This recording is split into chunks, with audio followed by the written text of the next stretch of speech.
Hi, welcome to InterpreTIPs. I'm Marjory Bancroft, and InterpreTIPs is your chance to throw us those burning questions you've always wanted to ask about interpreting.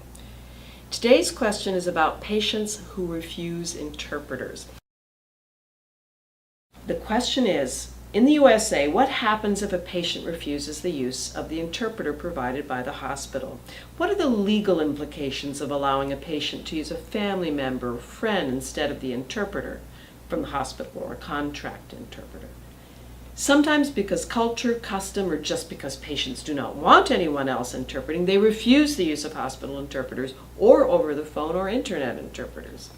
Great question. Well, first, just keep in mind that in the United States, anybody can sue anyone for anything at any time.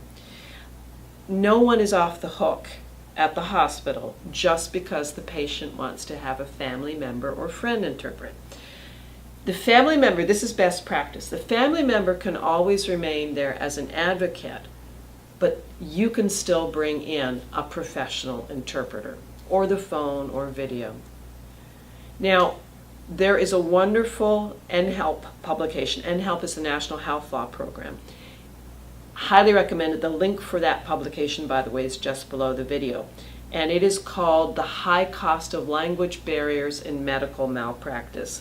In general, the lawsuits range from the thousands to the millions of dollars. In the most famous case, one lawsuit for one misinterpreted Spanish word, $71 million. Finally, here's a quick little story to bring the point home. A Chinese patient insisted on having her grown daughter interpret, so the physician still brought in the interpreter. The interpreter stayed to one side.